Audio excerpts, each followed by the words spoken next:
Hey, this is L. Chandrasekhar from the Department of Electronics and Communication Engineering. The topic is a networking solution on uplink channel of co-frequency and co-time system. Abstract. Recently, denial of service attacks have become the mainstream threat to the internet service availability.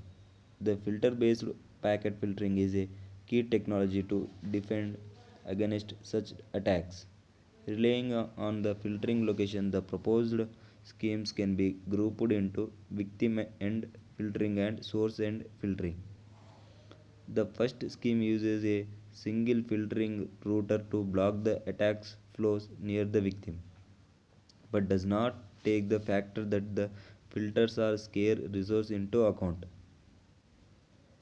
which causes the hug losses of legitimate flows. Considering each router could be contributes a few filters, the other extreme scheme pushes the filtering locations back into each attack source as a obtain ample filters, but this may incur the severe network transmission delay due to the abused filtering routers. Therefore, in this paper, we propose a scalable filter based packet filtering scheme to balance the number of filtering routers and the available filters through emulating device scenarios based on the synthetic and real world internet topologies and further implementing the various filter based packet filtering schemes on them. The results show that our scheme just uses fewer filtering routers to cut off all attack flow while minimizing the loss of legitimate flows viewless. Introduction. Radio spectrum is a become very scarce as more and more wireless applications come into use. To handle the hug amount of data to increase further the spectral efficiently. Among these techniques, co-frequency and co-new time full duplex attracts great interest of the conventional off duplex. Therefore, division duplex and time division duplex, however, for gaining the doubled spectral efficiency with the bidirectional communication, one has to cope with the severe self introduction that is from the transmitter to receiver at a full duplex mode. System design and beam forming procedure. This is selection explains the system design and associated beam forming process to establishment a practical CCFD system. The transmit antennas is centrally localized in the cell and the distributed RAA cancels the B2B interference.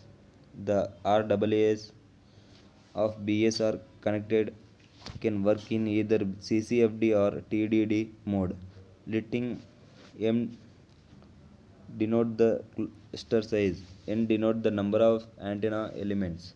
In our region, design all BSS transmit orthogonal training sequences. During the transmission of training sequences, each RAA starts its beam forming. Once the beam forming procedure is fully finished, the bidirectional communication begins. For the wholesaler system, the training sequences can be refused as in manner of the conventional frequency reuse system. The procedure of RAA beamforming is presented as follows. Step 1. To simplify the explanation of the interference nullification procedure, a narrowband model is used here as an example, and the proposed method below can be extended to OFDM like multi carrier applications after the training sequence are transmitted. The baseband signal of each RAA can be generally expressed.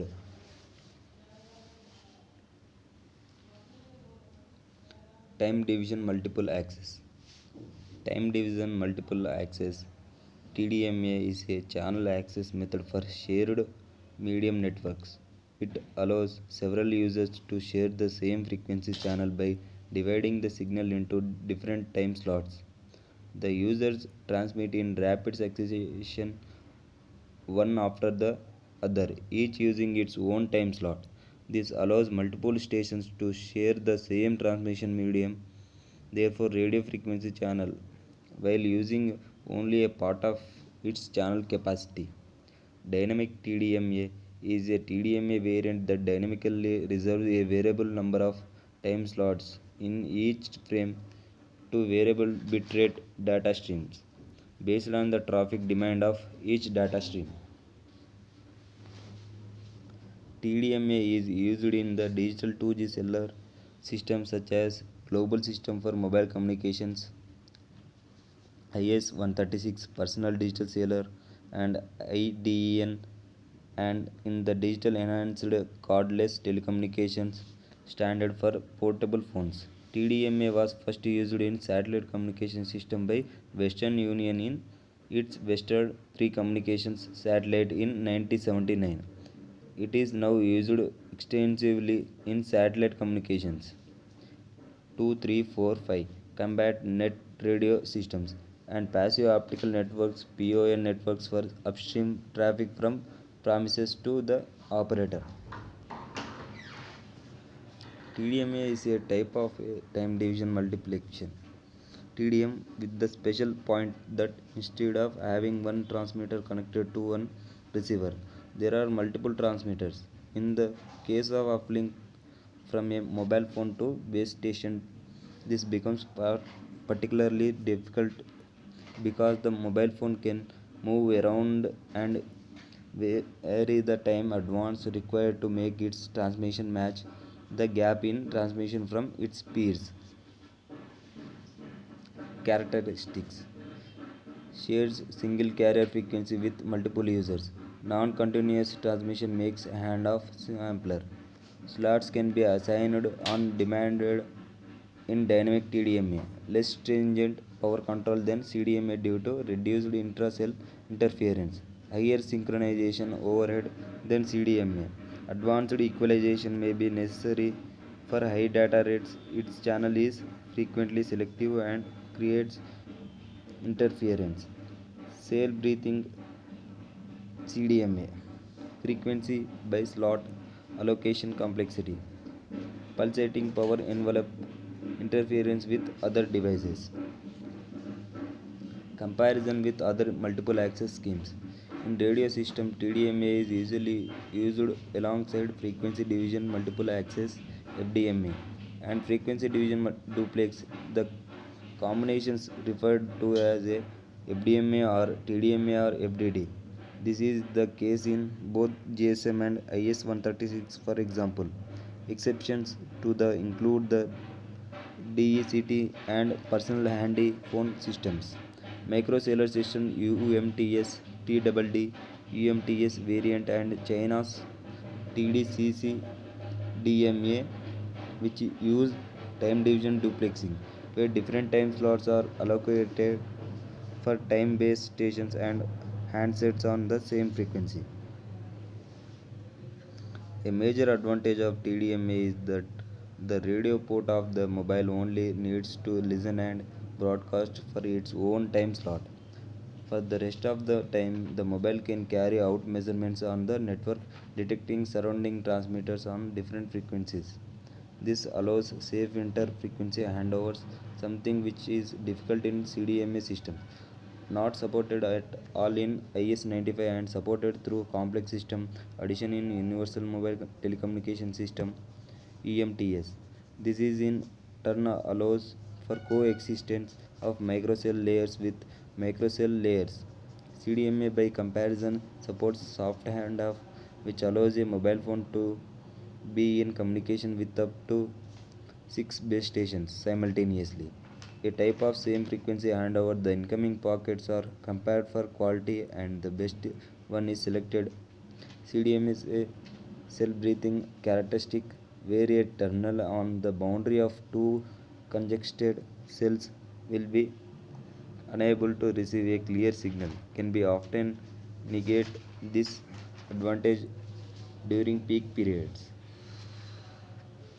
A disadvantage of TDMA system is that they create interference at a frequency which is directly connected to time slot length.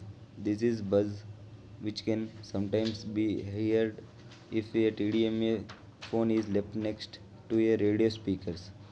Another disadvantage is that the dead time between time slots limits the potential bandwidth of a TDMA channel. These are implemented in a port because of the difficulty in ensuring that different terminals transmitted at exactly the times required.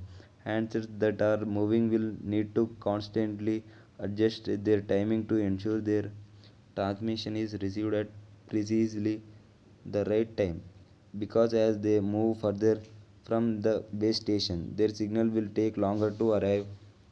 This also means that the major TDMA system have hard limits on cell sizes in terms of range. Through in practice the power levels required to receive and transmit over distance greater than the supported range would be mostly impractical anyway. Simultaneous simulation result. In this section, performance of proposed design, especially the new constrained RLS algorithm, cluster size is typically set as 19. It is assumed respective that the B2B interference is generated by the transmit antenna in the cluster. The diameter of the cells is 400 meters. The heights of the both BS transmit antennas or RSS are set as 30 meters. The transmitter power of BS and MS are set of 46 dBm and 27 dBm respectively. Here the SINR of UL channel is selected for evaluating the proposed scheme. The HATA channel module in urban environment is used to simultaneous the path loss among MS and BS presents the result of SINR, which are plotted as the function of iteration number, and the result of conventional RLS measures is also displayed for comparison. With the process of conventional RLS also displayed for comparison with the process of the weight freedom decreases to 13 from 32. As expected, the conventional RLS method shows slow due to low value of initial proposed scheme, and this indicates the proposed CCFD mode scheme clearly requires less bandwidth than conventional method does. It can be seen that when the desired output SINR is set as 20 decibels, the conventional method requires more than 120 training symbols, while the proposed scheme requires about level training symbols only. Conclusion. This paper proposes a practical design for building up CCFD system. Distributed RAA and beamforming are used to cancel B2B interference. There are two advantages of new constrained RLS algorithm: accelerating the convergence in calculating the weights and reducing a dynamic range of baseband signals. The former advantages saves the bandwidth and later decrease the bit number.